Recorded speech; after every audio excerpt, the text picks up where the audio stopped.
contoh motherboard, dan penjelasannya, serta komponen pada motherboard.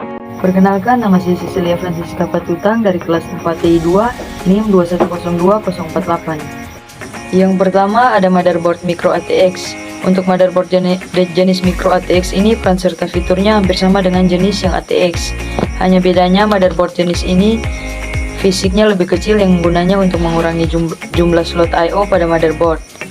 Motherboard jenis micro ATX ini dimiliki slot memori dan PCIe yang lebih sedikit jika dibandingkan dengan tipe ATX. Untuk kelebihan yang dimiliki motherboard ini adalah ukurannya yang sedang, muat untuk casing, berbagai ukuran, cocok jika digunakan untuk keperluan office, serta harganya yang tergolong murah. Sedangkan untuk kelemahan adalah motherboard ini tidak bisa menggunakan GA card yang berukuran besar, fitur overclocking yang terbatas, dan juga slot memori dan PCI yang sedikit. Dan yang kedua ada motherboard LPX atau Low Profile Extended. Motherboard LPX ini diciptakan pada tahun 1990-an setelah motherboard AT. Motherboard ini dirancang untuk digunakan pada casing slimline atau low profile yang memang bertujuan didesain untuk mengurangi penggunaan space pada ruangan dan juga biaya. Motherboard jenis ini sedikit berbeda dengan yang lainnya karena pada riser card yang merupakan sebuah kartu yang dipasang secara tegak dan digunakan untuk memasang slot ekspansi. Hal tersebut bertujuan untuk mengurangi tinggi dari sebuah casing yang umumnya tinggi casing komputer dipengaruhi oleh kartu ekspansi itu sendiri. Yang ketiga ada motherboard AT atau Advanced Technology atau AT Baby. Motherboard jenis AT ini merupakan sebuah motherboard yang pertama kali diperkenalkan oleh sebuah perusahaan IBM pada tahun 1980-an yang setelah itu tidak lama sudah digunakan secara umum. Karena merupakan motherboard jenis yang paling pertama, maka motherboard ini masih memiliki bentuk fisik yang cukup besar dengan ukuran 12x13,8 inci. Sehingga dapat dipastikan tidak akan muat jika digunakan untuk desktop mini. Namun kelemahan yang dimiliki dari motherboard jenis ini adalah jarak letak antara tiap komponen yang masih terlalu dekat hingga menyebabkan sulitnya melakukan instalasi, troubleshooting, dan mengupgrade. Motherboard jenis AT ini pernah menjadi terobosan teknologi pada zamannya, namun seiring dengan perkembangan teknologi motherboard ini sudah jarang digunakan. Berikut komponen-komponen dalam motherboard. Yang pertama adalah soket prosesor. Soket ini merupakan tempat di mana prosesor dipasang. Yang kedua adalah slot memori. Slot ini digunakan untuk memasang memori utama komputer.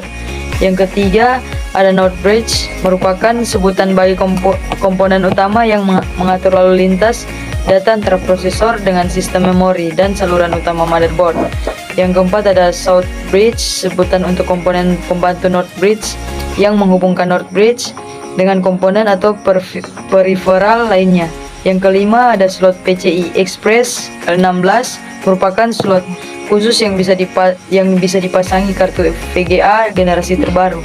Yang keenam ada slot PCI Express X1, merupakan slot untuk memasang peripheral atau kartu atau card lainnya selain kartu VGA. Yang ketujuh ada slot AGP, merupakan slot khusus untuk memasang kartu VGA generasi sebelum adanya slot PCI Express.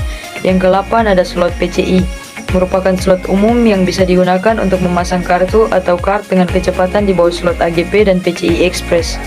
Yang kesembilan ada BIOS atau Basic Input Output System, merupakan program kecil yang dimasukkan ke dalam IC ROM atau flash yang digunakan untuk menyimpan konfigurasi dari sebuah motherboard. Yang ke-10 ada baterai CMOS, baterai khusus untuk memberikan daya pada BIOS. Yang ke-11 ada port SATA, merupakan antarmuka untuk media penyimpanan generasi terbaru. Port SATA bisa digunakan untuk menghubungkan hard disk dengan sistem komputer.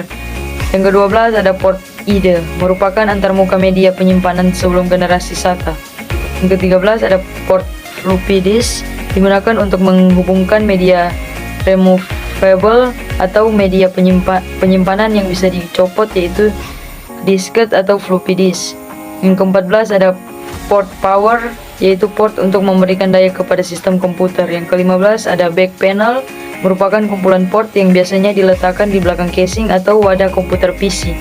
Yang ke-16 ada port PS atau dua mouse untuk menghubungkan mouse dengan komputer. Yang ke-17 ada port PS atau dua keyboard untuk memasang keyboard. Yang ke-18 ada port paralel untuk memasang peripheral kecepatan rendah dengan lebar data 8 bit.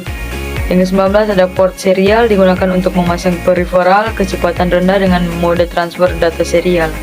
Yang ke-20 ada port SPDIF digunakan untuk menghubungkan komputer dengan peripheral audio seperti home T3.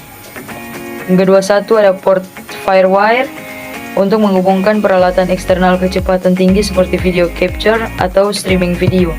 Yang ke-22 ada port RJ45 digunakan untuk menghubungkan komputer dengan jaringan LAN. Kedua-tiga ada port USB digunakan untuk antarmuka dengan peripheral atau peralatan eksternal generasi baru yang menggantikan port paralel dan serial.